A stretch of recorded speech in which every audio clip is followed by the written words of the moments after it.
Hi, this is Phil, and I'm here to tell you all about the Capes and Lunatics Patreon. Get early access to all of our interviews, including the monthly Chichester chats with writer and comic book legend DG Chichester, new episodes of classic Capes and Lunatics shows, including The Quantum Zone, This, That, or the Third, and many, many more specials, all completely uncensored. Access starts for $3 a month, full video when you pledge $5 a month. Check out the link in our show notes or go to patreon.com/capesandlunatics. Hope to see you there. This is Celeste Bronfman, and you're listening to the Capes and Lunatics podcast. Recording has started.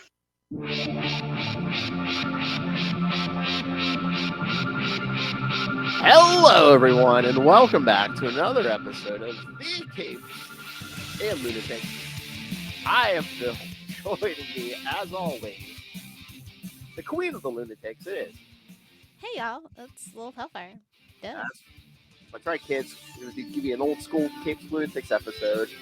We're going to talk that X-Men 97 trailer. We're going to talk some new comics, including featuring the record-breaking Spawn 350. Because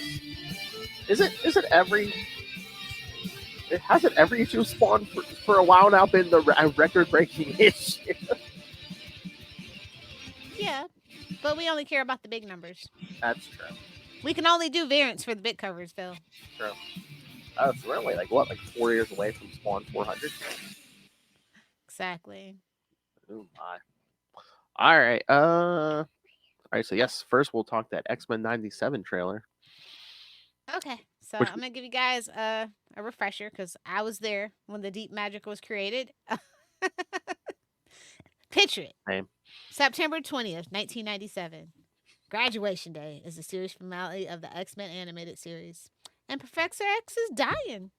And he's saying bye to his X-Men and his old friend Magneto. And then he blasts off into space with his alien lover lady under his care. And he warns them, I might not be back in my body, but I will be back in my spirit. That's how I took it. Ah. And they kind of ended the X2 with that kind of like with him being in somebody else's body too. So I was just like, well, yeah. Did that. Yeah. Oh wait, no. Is it the first one or is it 2? I always forget. No. It has to be 2, right? Or is it 3? Was it 3 where she? Yeah, because it's like Dark Phoenix, quote unquote, she disintegrated. Oh yeah. Yeah. Remember F and Juggernaut? Yeah, that was 3. Oh my god. Yeah, 3 is like literally it's like Madam Web. It's like I'm trying to erase that actively from my brain and it just every so often creeps back up into my brain. It almost seems like X3, it was like they almost thought that was their last. It's supposed to be 2 different movies is what happened. It almost felt like they felt like it was their last bite at the apple. So they're like, okay, what X-Men haven't we thrown into this yet? So it's like, yeah, Juggernaut, yeah. What a waste of butter. Angel, yeah. Can you believe Deadpool did Juggernaut better? Deadpool? That's right. Bet him right over, huh? Yep. I remember being a kid and being sad, like, oh no more X-Men. And like there was like no more Spider-Man, and then they also like it was like the end of like the Fox like animated Marvel stuff. It was like Fantastic Four was gone. Or no, not Fantastic. Yeah. It was like Silver Surfer had a season. Fantastic Four had a season. They even had that Iron Man show. Like all of that just kind of like went away in one fell swoop. Yeah, it was like the saddest day of my life. And was it 97 or was it a little later? Because it's like I know we got Justice League Unlimited and stuff, but like Batman the Animated Series was eventually. Yeah, that was gone. Yeah. I think honestly that's why the Justice League animated stuff hits are like Superman. Like it was just Superman trying to be Batman. The animated series was the same people. A lot of people reprise their roles and stuff. Lex Luthor stole the show, so it's just like it was kind of like okay, yeah, it's there. But then like when Justice League came out, it was just like yeah. And then when it went away, they're like no, we're gonna be back with Unlimited. You know. And that was also bringing into Static Shock. That was like the rebirth of an era too, because you had Static Shock, you had Batman Beyond. Yep. So it was like kind of ebbs and flows. So it was like it was Marvel's time to shine, and then that went down, and then DC's time to shine. I think is that like the other reason, like why some of the comic book readership is dwindling, where it's like there hasn't been like a phenomenon like some of these shows. Yeah. Okay, so they decided to capitalize on the animated series because they had the best selling comic. They're like, all right, it's time. Let's strike while the iron is hot. Let's get this show out. Let's get these cartoons out. Let's get more comic book sales. Let's do it. And that's the only reason why the cartoon happened, is that they were capitalizing off of that record breaking issue. Because It moves super fast. there are so many people, like especially like around your age, where it's just like, oh yeah, my first exposure to the X-Men was that animated series. I mean, not mine, but I think, like I said, I think for me, in my mind, it's the best iteration of X-Men. Mm. For me personally, The most pure version of them. Truly, it was. Well, yeah, because you didn't I have read the old stuff like Starjammer stuff, and I was just like, okay, like that was my first encounter with like X-Men and stuff. Like, and I do love their space adventures, right? Except for Cyclops is dead. You sit down. Well, again, I mean, there was so much baggage too, because right around that point when like Chris Claremont was leaving the bulk after being there for like what 10 years or more. Yeah. It was a lot. It was a lot of turmoil in the 90s, honestly. And that show was just solid. It was just a solid representation of how good the X-Men could be. We even had crossover events. I mean, it was really a lot of people's first taste of like, comics, period, for Marvel. Oh yeah, those 90s shows, man. They're so many people are just like, oh yeah, Batman, X-Men, Spider-Man. Truly a time to be alive as a comic book fan. Like, it started to become a little more mainstream. Oh We yeah. started picking up comics, and you can kind of see, like, oh, we got new readership. These 90s kids love attitude. Like, shout out to Power Rangers, Teenagers with Attitude. But yeah. Yeah, I mean, that's like that's probably the best. Well, those animated series were probably like the last things that were like driving sales to comics. Because like none of that transition to movies was a steep one. Yeah, I went to go see it because like I'm a comic book nerd. I want to see just how bad this is gonna be. Yeah. Right. Because I remember the Hasselhoff as Nick Fury. That image is burned in my brain. Me too. What about Generation X? Yes. That too. Did I see something like originally that was going to be a movie in the theater, but then they like decided to change direction and put it on TV or something? Yeah, they cheaped out. Well, of course. They cheaped out. So yeah, let's get into this trailer of the Easter eggs that I saw. There's a newspaper. I think that's the first thing that caught everybody's attention. It's the Daily Bugle logo, specifically from the Tom Holland movies. Mm. And it's asking if Spider-Man is a mutant, which is like kind of an allusion to when he turned into like actual man spider in that crossover. And then they also have something about the Hellfire Gala on there, because of course they do. Oh yeah. So yeah. Then there's like something about like the inside scoop about mutants and stuff. I heard that guy that voiced Peter Parker is going to be back or whatever. Oh, really? I know that the guy that originally voiced Wolverine is going to be back. Everybody's kind of mad. They sound like babes. Do you know how long that the 90s were? Like, grow up. Yeah, it's 30 You years. had all this time to grow up and you chose not to. I mean, it could be. I mean, it could be worse because I mean, there's I think is it Cyclops. There's a new voice actor for because the original guy passed away. Yes, exactly. Yeah. So we're be lucky we have him. Yeah. Be happy you got who you have. Yeah. Let's see what else. The mutant fashion show, which is an allusion to Jubilee's origin in the TV show, I believe. Let's see. They also talk about like Banshee. Strong guy. Strong guy, yes. Yeah, this is gonna be so funny. And then we see Friends of Humanity. Where they're like back to where you came from, no mutants, all that stuff. Cause that's never gonna go away, because that's just the nature of humans. Let's see, what else did I notice? Oh, I love that, like, okay, I don't like comic book Cyclops, but I actually like animated series Cyclops. Oh, really? And I feel like if they made comic book Cyclops like TV show Cyclops, I would like the comic book version better. Like, I trust Cyclops to be the leader in that show. Oh, they make him competent. Yes. Right? I can kind of see why Jean likes him. I can see why Logan sees him as a threat. You know, like, I get it. But, like, in the comics, he's a doofus. The Battle Empire stuff, that's just what gets me every fucking time, I'm gonna be honest. Blech. That ruined Cyclops for me. Oh yeah. In the 80s, they really like. Yeah, they put him over a barrel. Literally. Uh-huh.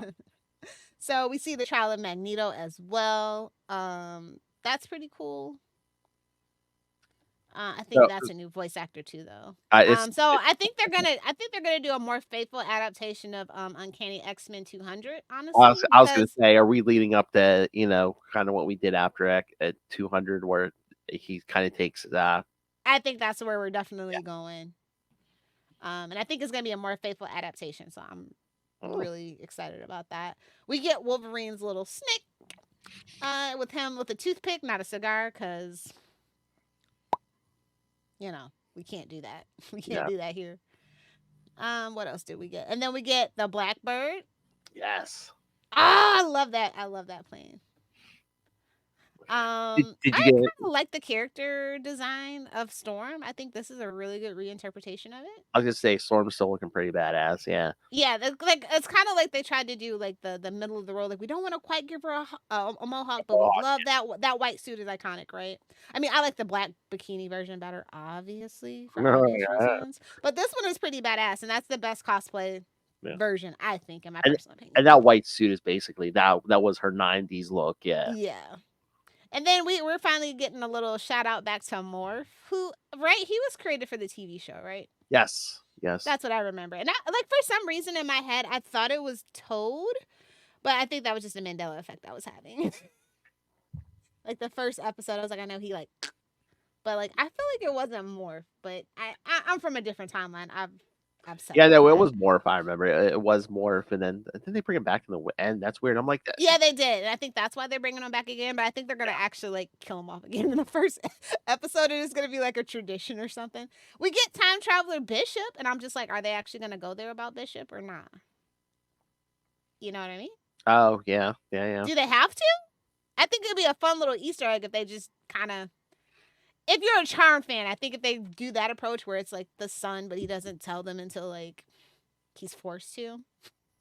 Oh, Bishop or Cable? He's supposed to be in this too, but I'm just saying, like, anything.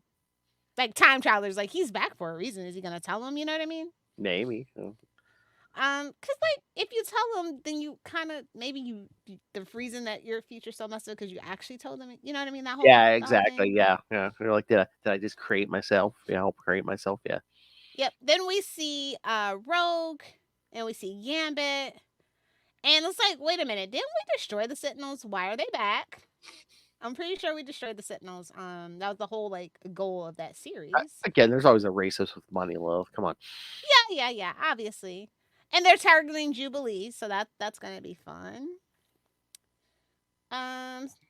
Let's see. Well, obviously because Bishop is here, we're gonna get a little bit of Days of Future Past, you know. Mm-hmm. Although we kind of played with that in the original series, but yeah. They're expecting a child. Oh God, I forgot this one. They hinted that Jean and Cyclops are expecting a baby. Young Nathan. Okay.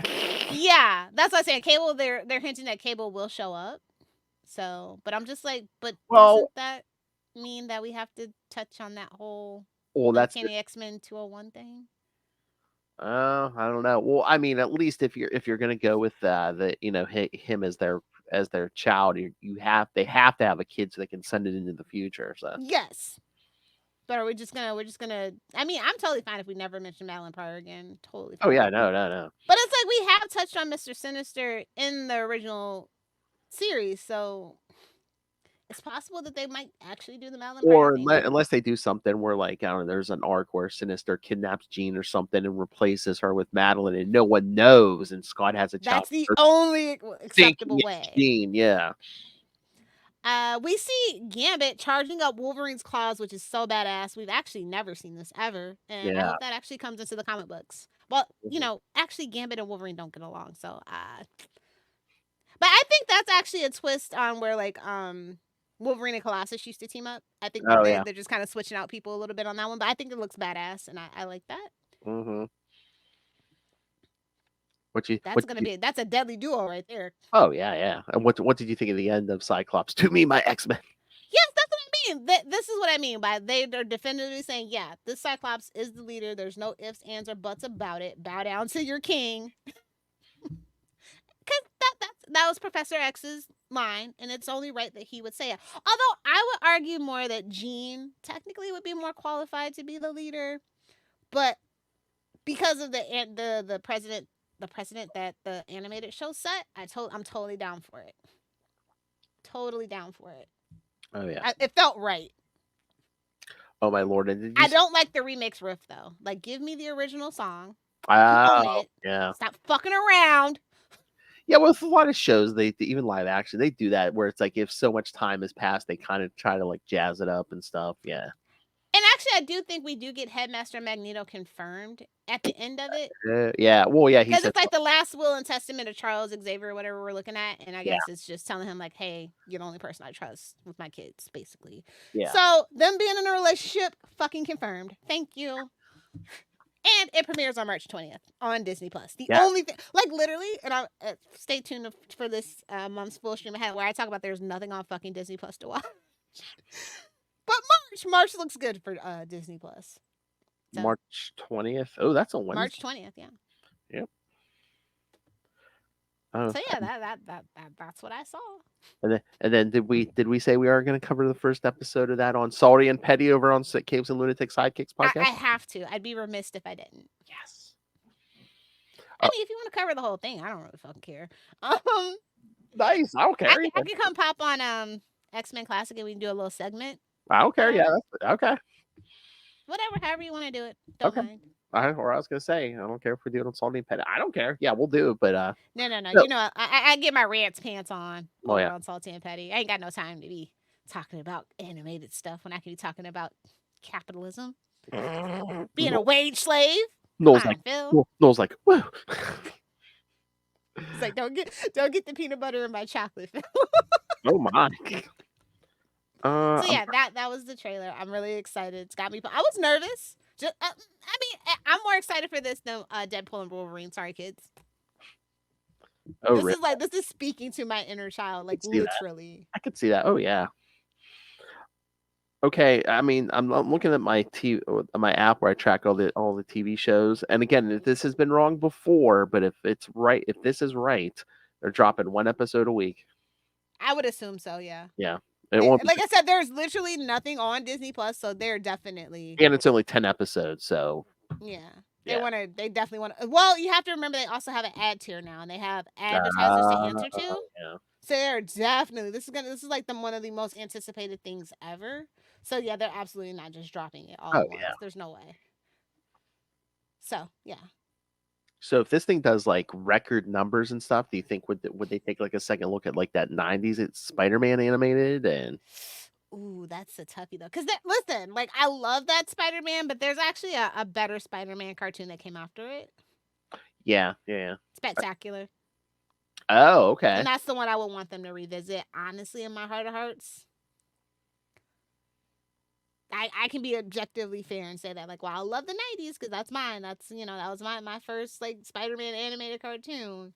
I can be objective and say maybe that's not the best one to revisit for corporate synergy purposes. Hell, screw it. Let's just Spider-Man and his amazing friends. We'll get a hot redhead. Come on. Literally a hot redhead. No, listen, if they aged up the characters from Spidey and his amazing friends, I would not be fucking mad about it at all. Listen, I know that show's for like little tiny kids, like it's getting Coco Melon vibes, but it's so cute, and I love the merch.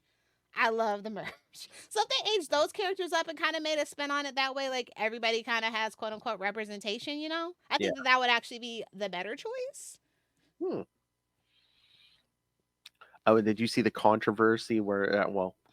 There was people online saying, "Look at Rogue, they took her booty." What? Yeah, they took her booty. It's okay, guys. Let's not make this the She-Ra thing all over again, please. Let's not be that. How miserable of a cunt do you have to be to be arguing about animated booty? Go watch hentai. That's what it's there for. Okay. Sing your booty. Like, God, let the kids have some. This is like My Little Ponies all over again. Okay, like let the kids have something. Everything doesn't have to be fucking sexual. Jesus, and this is coming from me. Oh my lord! I think by the end of the year, Eve is going to take a full mental control. Oh my lord! No, it's just true. Like I I can be know. upset, I but know. like it's for kids. Like we don't like that's the problem with a lot of kids from the night. Like we grew up with like all these unrealistic expectations, and that's why we're all fucked up in the head. So like, yeah, don't put that on the kids. Yeah. Like True. literally, we lived through like heroin chic, where like a size 2 was fat. Like Oh yeah. okay, like Yeah. just I'm okay with it. Yes. Like Jessica Simpson at a size 4 should not have been shamed for being quote unquote fat. Like I would never forgive them for that Exactly. ever. So like I'm fine with the no booty thing. It's fine. Just go back and watch your reruns for your Southern booty, okay? Exactly. As long as Rogue and Gambit have chemistry, that is all that I care about. They gotta have the chemistry. Oh my god! Oh my god! Oh my god! I had an idea. When we at least for the first one, how do you think I'll reach out? How badass would it be if we talked at least one episode of X-Men '97 with Kelly Thompson? I would love it. I know I remember she was a huge fan. That's where she Yeah. fell in love with Rogue and Gambit. Yeah. Exactly. That's what I mean. If the chemistry's not there, I don't want it. Yeah. I Yeah. don't want it. I don't care if they confirm freaking Xavier and Magneto. If that chemistry's not there, I can't deal with it.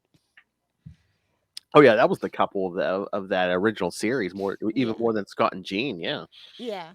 Well, you can't blame like I said, Scott. He's more focused on being a good boy for Xavier, honestly. Oh my.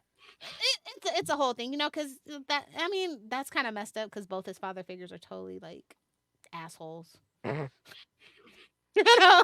Well, yeah, If Xavier's building his child army and his father's So off, yeah, his off in father's off space, banging aliens. getting space booty. Yeah, I mean, I made it after my own heart, but God, like you know how I feel. I hate bad father figures. That's why me and Bruce Wayne, we gonna square up one of these days. Oh my.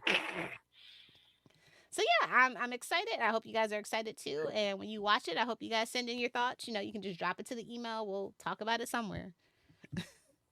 CapesandLunatics@gmail.com. I would love to see like Justin's reaction to the trailer though. If we could Yes. get a reaction vid on Facebook, maybe drunken. I don't know. I gotta live vicariously through somebody here. Oh yeah. I'll put any So if you can pass that along, so he can do the Lord, Oh, continue to do the Lord's work.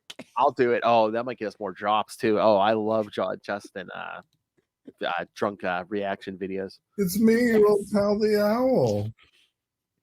Love it. All right. Okay, so let's get to talking about what we came for. Let me pull up my notes because I have a lot of thoughts. That's right, kids. The record-breaking Spawn 350. All right. The most important question, Lilith, how many covers did you get? Okay, no, let's talk about this. Like let's really talk about this. I'm glad that you asked this question. Okay, so it's not as many as 300. 300 had 23 variant covers, and technically it's 24 because they did have an employee cover that was just exclusive to the employees that were there. So 23 were released into the wild to the public. This one only had 6. No, technically 7. And then I know that the thank you issue got delayed. I don't know why. Mm-hmm. The thank you variant got delayed. I'm kind of pissed about it. And I mean, But I only got 2. Put aside the whole Throne of Hell thing and stuff. I mean, 300 is a bigger deal than 350, though, right? Even though, again, it's setting another record, but I don't know. I think they put more emphasis on the 00 issues. Yeah, I totally understand that. I'm thankful. My wallet is thankful. Oh yeah. So did you get all 6 or 7? But every issue after 300 is an issue. It's record breaking, right? That's what I said. I'm pretty sure. I mean, if 300 broke the record, I'm sure everything after was a record breaker.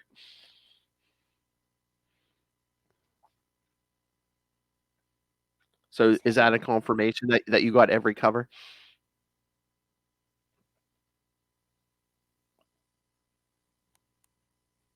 Hello? No. I only got 2 out of the 6. Oh, okay. Okay. Yeah, I only got the cover A so far. I might go back and get another one. Like the joke was before we knew how many variant covers, it's like, are we going to need another short box for just the variants? That would, yeah. Here's my Spawn 300 box. Here's my Spawn 350 box. But yeah, I got cover A. Like I said, I would like at least one more. I don't know which one I want to go for. All right, might have lost Lilith here for a second, so yeah, you guys are stuck with me for a little bit. All right, let me see. Looking for some of these variants. I'm only seeing like 5 covers total. But yeah, it looks. Hold on, kids. Sorry, I'm trying to find where it lists all the creators who did which cover and those back. Sorry about that. Yeah, no, I was just looking at variant covers. So I was telling everyone, trying to see which one I would want to get, but Yeah, I got cover A and cover B. I did get cover. I did get cover A. Okay, Todd McFarlane did cover B. Ryan Stegman did C. Brett Booth did D. Jonathan Glapion did E. And Todd McFarlane did an F too. So Todd McFarlane, of course he did. B and an F. Okay. So yeah, I don't know what. I mean, Brett Booth is usually pretty good. Maybe Stegman. But yeah, I mean, they're all worth it in their own special way. You know what I mean? But I was just like, nothing really spoke to me like when 300 hit. Where I was like, ooh, pretty shiny. Because at first I was going to be like, wait a minute. So no. I mean, 6 is not bad if you want to get them all. It's not bad. Yeah, no. Yeah, I mean that's. They're all really reasonably priced too. Yeah, because it's only $5. I mean, that's. But like, don't listen to me. I paid $10 for that Black Armor shiny cover. So don't listen to Lilith's wallet. Lilith's accountant is always upset with her. Her comic shop guy is putting his kids through medical school on Lilith's time. No, he's busy opening up a second one. He's probably like, Lil spent so much money at the store, he's opening up a second store closer to her house. No, literally, you don't even understand. It really is. That's like literally like 15 minutes closer. Why don't you just cut out the middleman and just open your own store? I was gonna do that, but I know you were. I have other responsibilities now, so damn pandemic. Really drained my savings account. With great power, eh, Lilith? Yeah, I didn't learn the great responsibility part yet. I told you, open one up here. I'll run it for you. Although people are like, don't like, he's being brave because like in this market, there's no way. Like, I have a friend who owns like a literal like game shop, like video game, and he's like, I regret my life choice. Yeah, you have to do a combo of something. You can't do just a comic shop or just a gaming. You have to do like some kind of combo. Yeah. And Funkos, lots of Funkos. Literally Funkos, and like Funkos are on the verge of bankruptcy for like the last 2 years, so it's like that's been propping up the whole local comic book shop economy. Yeah, because the store I go to now, like I know in the 90s I used to go in there every so often, and like he would do, not only was he selling comics, he was selling CDs back in the 90s. Oh wow. Yeah. No, I mean we got like t-shirts,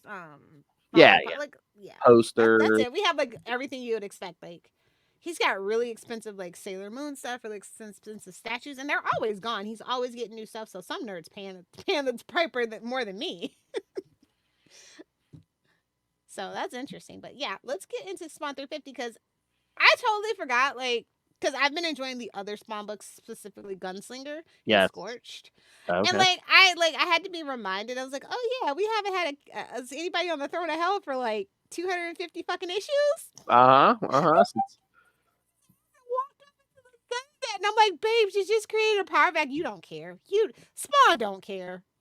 No. It's like something he remembered, and it was just like everybody like remember when you're like, you don't think he's gonna put Wanda on the throne? I'm like, no, babes, they'll never put Wanda on the throne.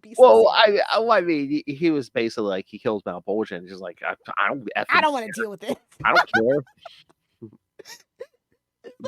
It's giving Lucifer. He's like, I'm just gonna go on a vacation topside. I don't want to deal with it. But I guess Malbolgia's head is still hanging above that empty throne. I was like, oh god, don't tell me they resurrected Malbolgia. No. We had enough resurrections, kind of, sort of, right? Yeah. But yeah, like I just totally remember that, and I was just like, oh yeah, we're finally putting somebody on the throne. All right, all right. Mm-hmm. So yeah, the fight scenes were amazing. Oh yeah. And like I told you, I felt like we had been spinning our wheels for so long. Like that was my only really critique of it. It's like we're spinning our wheels. What are we spinning our wheels for? It wasn't 300. We spun our wheels for 50 more issues to, because that's the main crux of the issue, right? It's like, babes, are you ever going to address that? I mean, it's fine if you don't, but like, Mm-hmm. we got a movie coming up here, and I feel like this is where it happens. This is what the movie's going to be about. What, the battle for hell? Mm-hmm. Hmm. And that's going to be the cliffhanger when he just to skip to the ending. Spoilers. Warning. He puts we get a flashback when we think he's gonna take it for himself. Not so fast. Nyx comes out of nowhere. Boom. Queen of Hell one shots that guy, sends him back to Earth, tells him he's become arrogant. Whole Earth's a damn dead zone. Him and everybody else fucking powerless. So what did you think about that choice? Love it. Listen, it was time for Spawn to lose his powers again. If we're gonna be honest, it was time. This is like bigger, like the whole Earth's a dead zone. The whole Earth. Like I said, those dead zones expanded. It's now covering the whole planet. Yeah, so that's interesting. Like everybody's powerless, but like it's like this because like everybody's like, oh, well, at least it wasn't Wanda, but like, why did it have to be Nyx? It's like she didn't really have any skin in the game, Like it was that very much unexpected plot. It was a twist to be a twist, I think. I think they were kind of. I think originally he might have wanted to put Wanda on the throne, but he heard the feedback that nobody fucking wanted that. Well, and again, too, I think he wanted to create like an antagonistic thing with whoever. Even though they're technically friends, and she's the original She-Spawn. Yeah. But it's also just like, you know what, I'm here because you had to dick around Simmons, okay, And again, well, yeah, classic Al. Yeah. And again, he didn't want to put a literal enemy on the throne like Clown or anything, or I thought Sin would have been a great choice, honestly. Yeah, but people would just be like, oh yeah, the a-hole one, okay. But no, I mean, yeah, it was really like the out of left field choice that really was. You could see it coming, like when you read it back, right? It's like, well, it's definitely not gonna be Wanda, and I think they definitely with the new She-Spawn success, they're like, maybe we should do a woman antagonist. Yeah, a Queen of Hell, yes. Yeah, I mean, rightly so. Yeah, I mean, it could have been Jessica, but again, she's busy being. Yeah, her book is really successful. So. Yeah. You know what? I think the plan might have been had that book like flopped, they might have like reintegrated her back in that way. But it's actually been really successful, which has really surprised me because let's be honest, that the first iteration of She-Spawn, it wasn't the best. Yeah, I mean, I almost like instead of Scorched, I almost wanted a solo book for her. Yeah. I think that might come. She might get one of the mini-series treatments. Like we haven't had one of those in so long that you just actually might get that. Yeah, it's been a long time. Yeah. I liked it. Like I said, I thought the fights were the best part. The flashback was kind of like, okay, whatever. I hate flashbacks. Thank you, Arrow. So yeah, no, like I said, it was like it's out of left field, but really it was no other choice. Mm-hmm. Solid story. The pacing was great. Dialogue was limited, but not convoluted or overused. Oh, like yeah. I said, I like action. I like fun in my comics, and it wasn't a slog at all. Like most of the books that I've been reading lately, which we'll get into a little bit later, have been slogs. I think this is an A+. Yeah. I mean, I read this and I was like, in a good way. If the book ended here, I would not be mad. Yeah. But like in a good way, I was just like, wait a minute. I'm like, it's over? Yeah. And now, wasn't this delayed? Because I feel like, I know the other books feel like a little bit ahead of this book. And I think it was supposed to originally come out like in the beginning of January or something. From the solicits? I feel like I read the solicits and I'm just like, yeah, is this book late? I feel like there was like at least a week or two where there was no Spawn book, or maybe there was supposed to be like one of the books, not in general, but something got thrown off. So maybe, I don't know, but I just know, I mean, the last issue of like what Gunslinger and Scorch are like, oh, next issue, the fallout from what else, and then it was like 2 weeks later from what Al Simmons did, yeah. So yeah, no, that's my only thoughts really. Mm-hmm. I'm really curious to see where everything goes from here. All the books. Are we not? Are we gonna get those books to a certain number and then like just everybody's back in the main Spawn book, or like? Because I like honestly, as much as I love it, I don't feel like those that they can sustain that stamina of all those books every month in the Spawn universe. Well, I I think don't those know. resources need to go somewhere else, especially because we are definitely. Word on the curb is we're definitely gearing up for that Spawn movie now. Oh yeah. So Well, I saw something was it a day or two ago? I looked it up. Did you see? I don't know if it's going to be a mini series or what, but Rat City #1 coming in April. yeah, I saw that. Okay, by Erica Schultz. Mm-hmm. Interesting. Ooh, extra length first issue. Yeah, it's set in the future. The guy's not even like dead. He's like infected with nanites that like Al Simmons like kind of infected with necroplasm or something. Yeah. So I mean, like I said, they haven't actually, like, I feel like the reason why Spawn, up to this point specifically, has been so successful, he has, like, he has this formula, and he's figured out what works, what the fans want. Every time he tries to experiment and do something a little different, the fans do push back. mm, Outside of, like, the Gunslinger and Scorch stuff, like, I feel like that was, like, a welcome addition. Because we hadn't had side characters in so long in the Spawn universe, I felt like that was welcome, but eventually that's gonna wear its welcome out a little bit. Cause like I feel like the Spawn book was kind of suffering. I felt like it was like when Arrow went to like the Flash and Legends, and like you could definitely feel the resources being spread out. oh yeah, Like yeah. I still liked all the stuff that was happening, but the main thing that got the whole universe started was starting to suffer a little bit. And I think he kind of addresses it with this book. He's like, "Nah, I still got it, bitches. Don't you worry." So are we either rebranding or ending the King Spawn book because he ain't king? Yeah, I definitely think King Spawn goes away. So I mean, we got like which was kind of like that was definitely one of the books that I was like, I could do without this one. Like I said, I think Gunslinger is the best, and Scorch is pretty good too. But like King Spawn was kind of like the straggler, where I'm just like, I don't really need to read this. I'm reading the main book. I don't know. I really don't have a problem with King Spawn, but some months I felt like it was taking stuff away from the main book. Exactly. Yeah. That was definitely the weakest link out of the quadrilogy, if you will. So yeah. I'm interested to see where this goes. I hope that we can just end King Spawn and it'll just be the 3 books. Or maybe even Gunslinger gets integrated into school. Like I just feel like the resources are being spread a little thin at this point, and he's made his point. People have liked it, and you want to go out on a high note. You know what I mean? Maybe like the main book, the Scorched book, and like I said, give Jessica her own book. I could go for that. Yeah. Yeah. Or even just do something where you rotate it, where it's like maybe like a rotating miniseries. Do a Jessica miniseries, then give another one a miniseries. And They could do what like the Lantern Corps book was trying to do, maybe. yeah. Exactly. Yeah, I think this is a perfect time to jump back in if you haven't been reading, or if you're curious about Spawn. This is definitely the jumping on point. I feel like all this baggage goes away. You don't really need to know the history between him and Nyx or anything. Like he's powerless, so you get to watch his powers like kind of come back and rediscover who he is without those powers. It is good. Like that. It's a good jumping on point, kids. Yeah, because it's been a long time since we had a jumping on point, to be honest. I feel like 100 was a really great jumping on point. Maybe 300 or 300 wasn't really that had a lot of baggage, if I'm being honest. 200 was weird because that was in the middle of the whole Jim Dowling thing. Yeah. Wolf. So yeah, I think this is the best time for if you're interested about Spawn. You don't have to watch the cartoon or the movies or anything like that. Don't come in with any baggage, any preconceived notions or anything. Just jump in, and I think you'll really like it. Mm-hmm. And like I said, all the other side books are really great additions. Even King Spawn, but like it's like either read King Spawn or the main book. That's just how I feel about it. Like, you don't need both. Yeah. That's my recommendation. Wait, we got some other. Boy, that King Spawn was like 30 issues of a red herring. It's like King Spawn.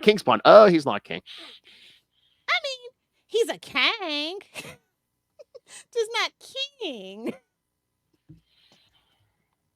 Sorry for the corny internet joke. My bad. Yeah, let's what other books you want to talk about? I mean, we already kind of talked about the Spider books. Please see Ultimate Spider Cast latest episode. 267 kids, and we also talked the new Daredevil issue on the Devil You Know episode 64. Yep. So let me just look at my list. What did I get this week that we haven't talked about? Oh, I'd be remiss if I didn't. Archie book did come out this week. Of course. It was the Jaguar #1, Hubba Hubba. The writer was Carol Brown Ahmed. It's cute. It's like, Archie does like superheroes, right? Yes. So this is I read fun. the impact. The artwork is giving Red Sonja, like, girl got really? booty. Like, Oh, really? Maybe I can show this cover. The cover is what drew me into it. Oh my! Not the fact that it was Archie. Hold on, can I please? Are you gonna do it? No, it's too small. Let me see if I can find a bigger one. Hey, how many times in her life has she said that, kids? So many. Let me see if we can find a bigger one. Comics. Okay, I'm looking at. Okay, I'm seeing. Yeah, the you can cover. find something else to talk about till I find it. Okay, but I am looking at the cover. Oh yeah, Baby Got Back. Yeah. Yes, this is everything. Like I said, it's giving Red Sonja, Vampirella, but then it's like a very good, solid like story. Like I don't like if you've never read like any of like the Archie like superhero stuff. It's like a lot of it back in the day was super generic, but like this is very fun. It's giving Cheetah actually. Yeah, I've read the Impact stuff from the 90s, so yeah. Yeah. So is this like a but more specifically like Black Mask, that kind of stuff? Yeah. So this is more up there. It's like it's definitely giving like Cheetah from Wonder Woman, but like she's a hero. Mm-hmm. So is this kind of like a reboot of that one from the Impact stuff? And I don't think that it's a reboot. It might be like a jumping off point, a reimagining maybe would be better. Oh, so is this just the one shot? Yeah, that's all they're really up to doing right now, unless like demand. Like that's kind of how they do it lately. Like they'll do a one shot, and if it gets popular, they'll follow it up in like a year or two. Oh yeah, if this is a one shot, I'll definitely try this out. Yeah, it's only $3.99, and like I said, the artwork is so stunning, and it's pretty standard origin story, but like I said, it's good. I liked it a lot. Yeah, no, I mean, just from these covers, it looks decent. Yeah. Yeah, like I said, she got introduced a while ago. I think probably like almost like 10, 12 years ago. And she never really, she's kind of just in the background. And now they're kind of fleshing it out. And I just really like that. Mm-hmm. Yeah, no, I'm always going to rep an Archie story. Y'all know that. Y'all should know this. But I don't promote anything that I genuinely don't enjoy. I used to have my do not pull list. So. Oh, she's brutally honest, kids. Yeah, she's not going to give you fake And I know it's not. Basically, Archie is an independent comic now. It's not CBS. It's PBS at this point. It needs all the help it can get. I was gonna say, what's the shape of Archie at this point? Because we really haven't talked Archie for a while. Well, they actually discontinued everything, and they only kind of put out these one shots. They do like seasonal anthology stuff, like for Valentine's Day, for like Halloween and stuff. But they don't have like a main ongoing series anymore for anything. Oh. It's been really a sad time for me. I mean, again, Riverdale destroyed any value that Archie had, and there I said it. You can fight me, but it truly did. I mean, he did nothing but harm to the actual property of Archie. He was on some of that Impact 90s stuff, but I mean, again, just a great a master storyteller in the comic world. Get Mark Waid back in there. Yeah, listen, that's why they hired him to do the reboot with Fiona.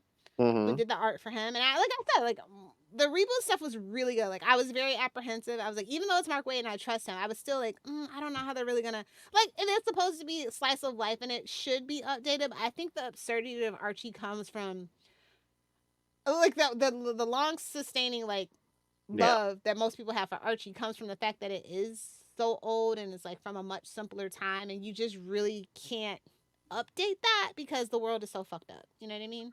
Yeah, and I mean, like we don't need sliding time in Archie books. I mean, if we would have just kept it set in the 60s or the 70s, even it would have been fine with me. But if they want to start up like a superhero line, yeah, definitely get Mark Waid in there. That's like. Well, I mean, he has the relationship, and I don't know if he's. I don't know really what happened with that relationship. He never really talks about it. I hope it wasn't any bad blood because he did a phenomenal job with the reboot. That was a real daunting task, and I loved every single issue he wrote. So I hope that relationship is still there, and if they ever get interested, I think that's who they should call to be executive editor in chief or something. I know I'd be willing to give it a look if they started up like a superhero line, like again, like that Impact stuff in the '90s, especially if Mark Wade's in there somewhere. I'm like, okay, Yeah, definitely I'd look be at it. interested to see what they could do with that for sure. Let me see. Are there any other indie books I really want to talk about? Let me look. Cobra Commander #2. Well, we'll get there in a second. Okay.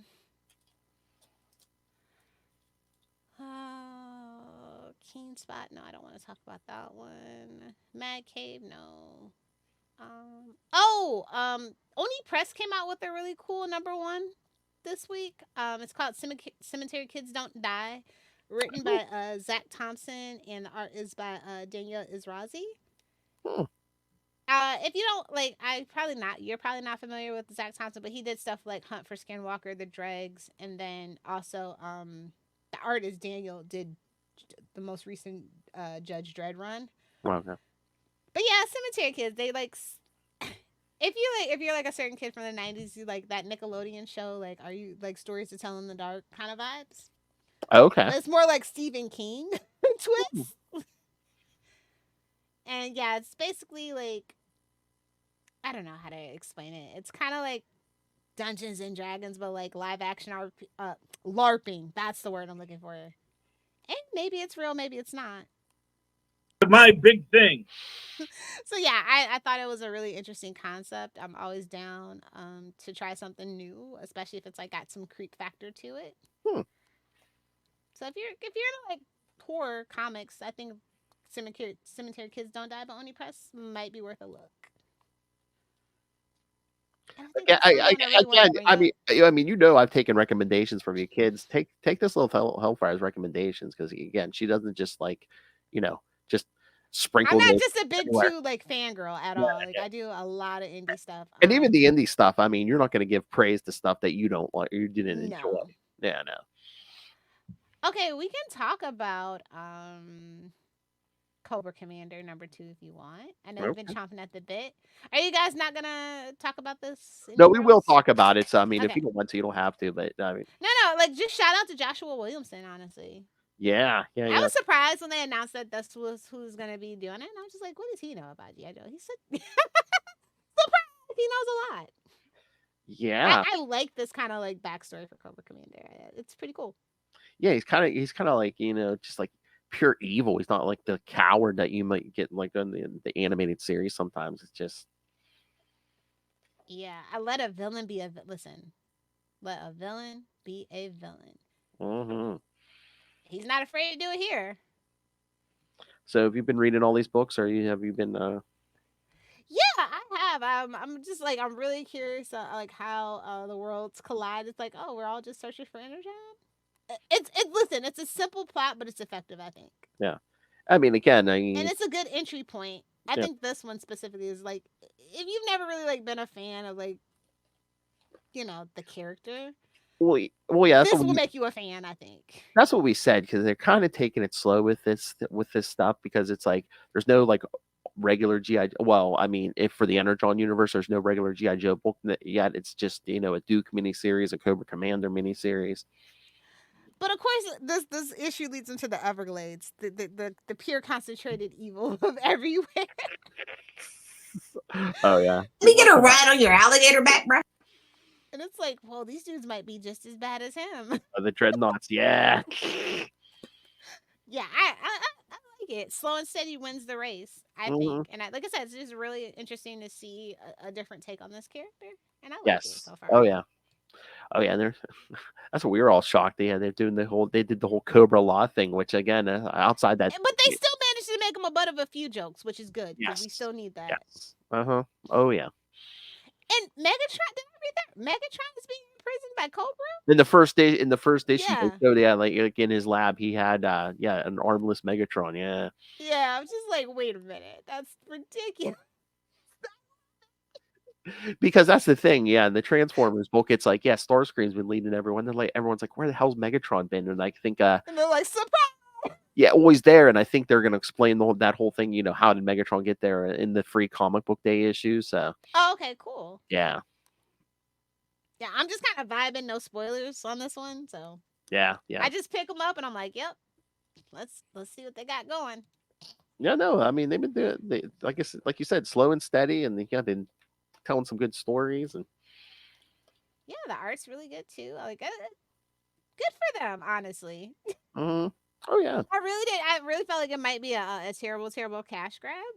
It's giving Hasbro remaking that, like, it was giving that Hasbro remaking the Power Rangers movie. I was just yeah, very worried. no, Like, no, I mean, these are like gems. Like, you really don't need to do much with it. yeah, 'cause Just it's like update it a little bit and make it a little more serious, well, it's which like is what they did. yeah, like or again, like I love like back in the day the Transformer and GI Joe stuff from Marvel, but again, they were so beholden to the toys and stuff. Here, Hmm. they don't have that problem. It's just like what do we want to do? Whatever the f we want with these characters. It's kind of weird that they didn't try to fold in the. I mean, I know like the regular GI Joe book is at like 300 something, Oh so yeah, yeah. that Like was kind of like there's no way they're gonna be able to Larry Hama still writing this damn thing that he's. talk about corporate welfare. He's got Denny O'Neil beat, buddy. That regular GI Joe series, it's been going, went to Marvel and then it went to IDW, and now it's an Image. I mean, yeah, he's followed this thing to at least He three. basically comes with the package. I know that. Well, that's what we talked about. I said, Larry Hama's just like, you know what? I'm too old to, weave this thing into a new universe, Energon He's universe. like, leave me be. Yeah, exactly. He's just like, let me tell my story. I've been telling for 300 some issues. Yeah, that's what I just found interesting. Like, I totally get it, but I was just like, I know why. Like Larry Hama's having none of it. None of it, bro. Oh, another good Image book you could pick up that was a #1 if you're interested is The Six Fingers. Oh. I don't know if you know who Dan Waters is, but the art is by Yeah. Sumit Kumar, and it's a miniseries, so it's not like a big investment. It's about an archaeology student.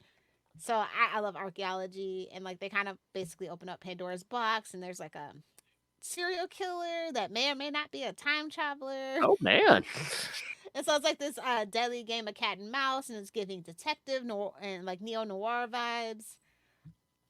So yeah, like I said, it's a #1. I should like check out a #1 if the synopsis appeals to me. Okay. So this kind of appealed to me because I like a good thriller. So Nice. Gonna say we'll save the I mean, back. if you're in the Image section, why not? Oh yeah. That's what I said. I might have to make a run this weekend. Maybe check out that Jaguar and see what else is I'm like gonna be so on the stand. disappointed in July Why? because DC's going back to the Wednesday model. Like, Oh yes, that they did announce that. What was that, yesterday or something? Yes. boo. Well, I know. Well, the stores love it because now they don't have to worry about just DC books and then the next day everybody else is. It was just kind of nice to come in late on a Monday night and see the boxes and kind of get a preview of the covers. Oh my! Oh yeah, a preview. Shh. Bill, street dates are a thing. Shush. I know. I'm just joking. No, he just let her stay there till midnight and then order them. I can help unloading. That's all. just a part-time employee that works 2 hours Mondays specifically. You know what? No wonder Walden's went out of business because I found a Walden's like in the early 2000s. At some point, they were putting some of the books out like the day before. I was like, oh, okay. Really? Yeah, That's like a big thing. in the mall. Well, Get your privileges revoked, bro. like I said, they're out of business now, so I don't know what else they were doing. Wait, no, there's a Walt. Surely Walden's went out of business. I'm pretty sure. I don't think they're around anymore, are they? God, I think it is. Wait, no, I can't be that far out of the loop. I mean, I've never seen one in any mall anywhere since. Oh, that's really sad. That's what I'm saying. It's like 2011. Yeah, dude. Where have you been? Amazon. The reason why bookstore. Yes, in 2011, the chain was liquidated in bankruptcy. Oh, it went away with my other favorite place, the Big Red Bookstore. Y'all know. I can't even mention it. It makes me sad. That's what I'm saying. So it's like that was the best place. Like I don't know how Barnes and Noble has stayed in business this whole time. That's all you have to be is the last one standing, I guess. Even though I love Borders better, but exactly. Oh, you mentioned it. Okay. I know. Sorry.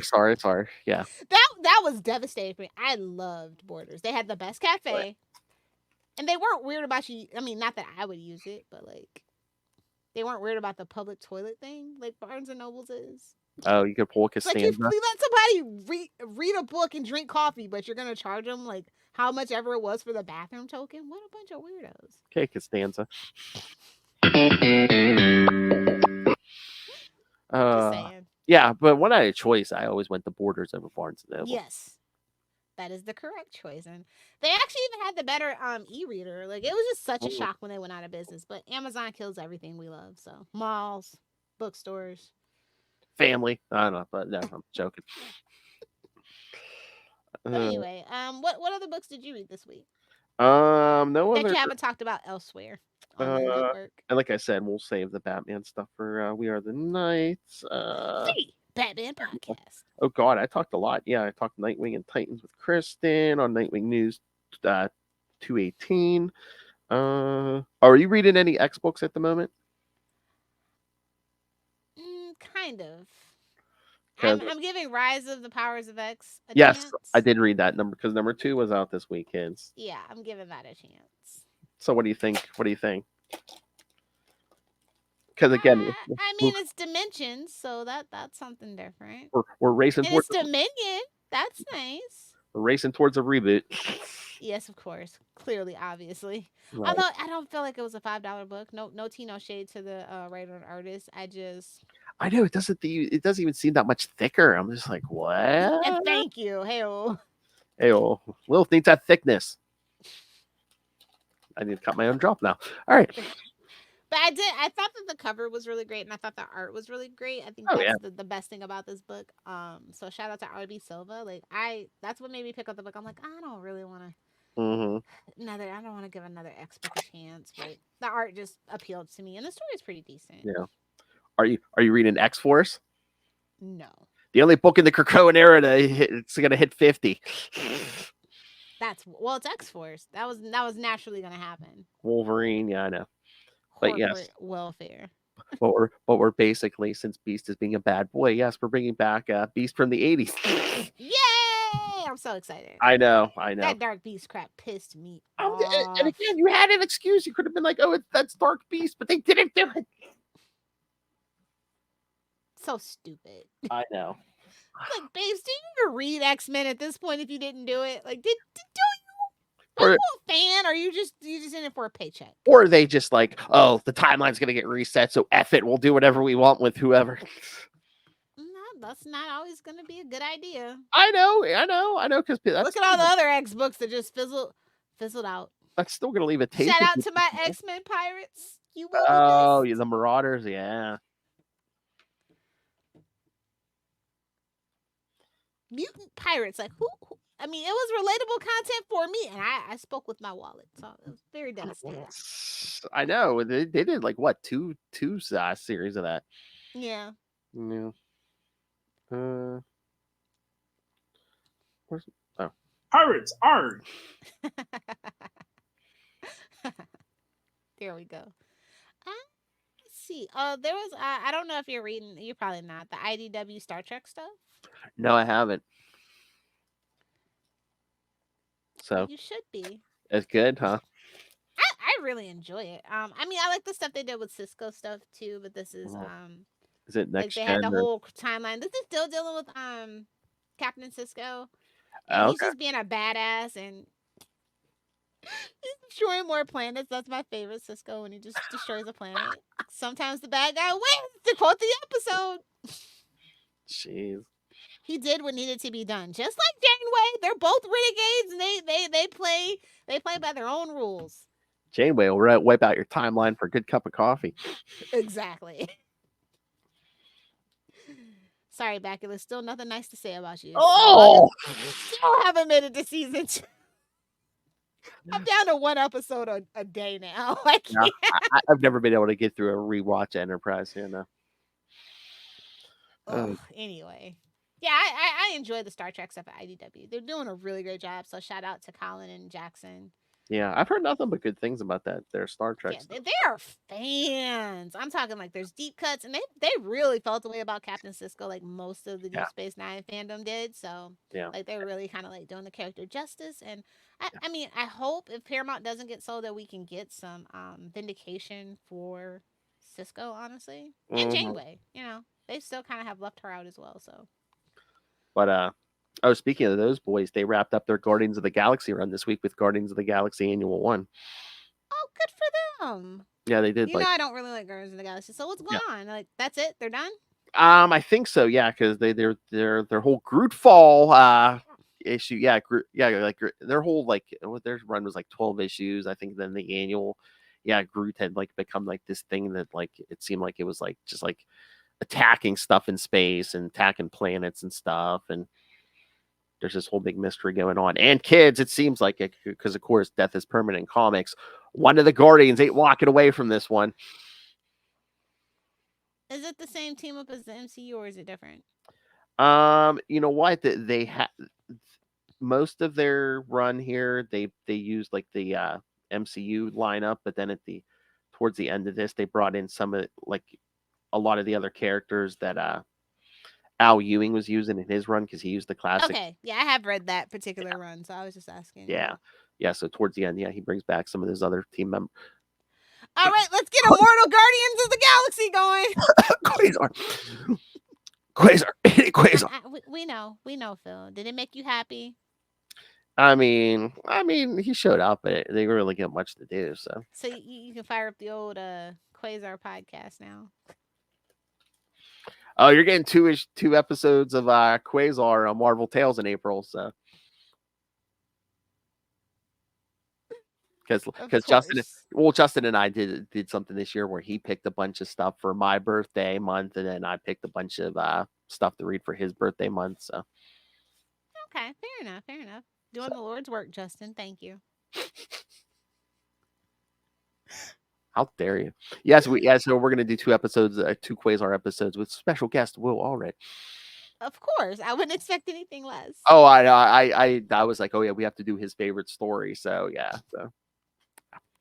Please use the drop. They're not even trying to enter our orifices. Ah, I'll be disappointed. See who listens to Sector 2814. Okay. Yes, one of our favorites. They aren't even attempting to enter our orifices. I hope it's going somewhere nice. It's not. Oh, before we leave, I do, if you're an Elvira fan, since, I have to keep the spirit of Charlie Esther alive, yeah. Dynamite does have one. Elvira meets H.P. Lovecraft #1. So it's spooky. Meets existential dread and horror. Eldritch monsters. With me now. The cover is amazing, first and foremost. It is a $5 book, but it's worth everything. Shout out to David Acosta, who we love in the Elvira fandom, for doing another cover. Nice. So, yeah. I have to recommend that. And also from Dynamite, they have the James Bond series. They just started it. It's at #2. And it's so freaking good. It's Garth Ennis. So I was a little like on the first one, I'm like, okay, don't mess this up with your Ennis. Go nuts. But no, I feel like he's a fan and he gets it. Okay, he's not going full Ennis. Okay. Yeah, no, he's not. It's not like bloody. If you like 100 Bullets or like it's been 10 years that they've had the James Bond, but they was kind of like lapsed and they hadn't done anything with it in a while. And I saw #1 and I was just like, oh, that's nice. And I picked it up and it was good. And then I was just like, okay, let's see if he can do 2. I'm going to see this thing through. I wonder if our friend Mr. Chichester has checked that out. If not, I'm going to tell him on the next one. Oh, you got to. Yeah. Yeah, the artwork is stellar and the action is superb. Like, this guy gets it. Although I don't like this James Bond doesn't really look like any of the James Bonds that we had. So I felt like that was an artistic, interesting choice. I feel like that's his stamp saying that this is his take on James Bond. It's not related to like any of the movie franchises. I think this is like definitely book based a lot, which is good. I know a lot of people haven't read the books. You should. They're pretty good. I read some of the books back in the day, but it's been so long. It might be in the 90s. I read some of those. Yeah. So yeah, That's all I have to add. All right. So, yeah, I'm good. All right, let's wrap it up. No, it wasn't just Spawn, no. We talked X-Men 97 trailer. We talked other new That's comics. what you get when you come in late. Listen to the podcast. He's confused when it's not communist propaganda. yeah, it's Capes. Oh yeah, Bond is still at Dynamite. They just rebooted it. Yep. That's what Lil she's saying. They're on the issue 2 now. Yep. It's been 10 years since they had the property, but I think it's been like 3 or 4 years since they actually did anything with it. So. She's at Garth Ennis. Yeah. I feel like we might be getting something from Amazon since they own MGM from James Bond. Oh, okay. What, a new movie or a show or probably a TV show? More likely. Okay. I'll check it out on the podcast. You'll check it out on both and like it. Don't forget to like, comment, and subscribe on the YouTube. Yes, we're fastly approaching 400 subscribers. So yeah, come on, be number 400. Record breaking. Oh no, 400. Call me when we get to 469. You're nothing special to you until you get to 469. Oh, I mentioned, even if you're not going to be there, I mentioned to you every time any show reaches something 69 or. You should. I will always send in something for episode 69 of any kind. Always, just let me know. Okay, well, I think it's in April. Marvel Tales 69 will be coming up. So. Marvel Tales 69, nice. Yes. You guys should do something sexy for it. Little Tate 669. So yeah. Now, Lil needs a tattoo. 666-999. Works on many levels. 420 69. Agent 420 and Agent 69. Who's who? It doesn't matter. Who? All right, so yes, kids. We'll be back every so often to do one of these classic episodes. Next episode, check out returning guest Mr. Travis Ritchie will be back to talk that recent Miguel O'Hara Spider-Man 2099 miniseries with me. You're welcome, Lilith. But you don't have to do it. Doing the Lord's work. I know it's a lid for every pot. God bless you. Mm-hmm. I'm glad Miguel has fans. Every Spider-Man deserves his own fans. Yes. So yes, kids. So yeah, anything happening in pop culture, comics, kids? Yeah, send us your thoughts. This is a big week. That's why we did a classic. It was a big week. Exactly. It was a record-breaking week. All right. So yes, send us all your thoughts, kids. Email us CapesandLunatics@gmail.com or call the voicemail 614-382-2737. That's 614-38-CAPES. And you can find all things Capes and Lunatics. If you want to find those aforementioned podcast episodes that Noel was talking about, you can find those. You can find all of our social media for all the shows. You can find merchandise. Again, help support us. Buy a damn t-shirt.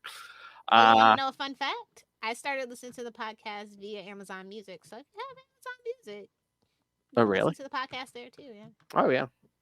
I gave up Spotify and Apple Music. So I believe we're on all good podcatchers. Yeah, I know, but sometimes Amazon Music doesn't have the best selection of podcasts. I was shocked to find us. And again, it's as simple as asking Alexa. So shut up. Nice try, buddy. I know sometimes if you say, "Hey, Alexa," see.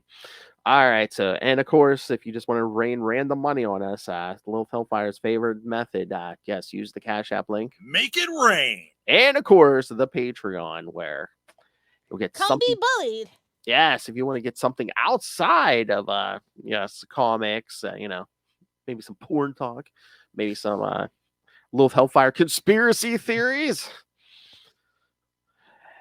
then you need to subscribe to the Patreon. So yes, make sure you do that because we promised and we delivered. It's getting wilder and crazier and more vicious and brutal than ever. So find everything at tubespace.io/Capes and Lunatics Podcast Network. That's tubespace.io/Capes and Lunatics Podcast Network. Oh, that's naughty. All right. You can find the Lilith Hellfire on the Facebooks for 5 minutes once a month. So You send me a friend request. We can be friends, and you can see my deranged, unhinged posts. It's fine. Friend her on Facebook. She'll log on for 5 minutes a month and tell you to suck it, and then I'll like your pictures and leave a comment. That's Maybe what friends do. talk about what's up with the TikToks and the whatever. All right. So yes. So find find Lilith Hellfire on the Facebooks. Well, Either do the 6 or do the 9. can't believe I almost forgot. I just want to have fun on a broom. It's not October yet, Phil. Come on. Oh my. Hose me down. And shut your filthy mouth. All right, kids, we're done. The big finish. Jazz hands. All right, I feel like I have to end on with a Charlie drop. What's good? Unsupervised. Wait, what? The unsupervised drop. You You were breathing, so I thought you. Oh, okay. You were still breathing, so I assumed you were okay. Oh, I thought you were going to go with. I'm uncancelable. That's a threat, guys. That's a threat and a promise. Or. You've never lived until Maz has given you a ping. Or. Okay, let's actually do the podcast that we get paid nothing for. I thought that was like a personal attack of Rob. Remember, ampersand together, Phil. Yes. By our powers combined, we're ampersand together. All right, kids. Thanks for joining us for another week. We have been your Capes and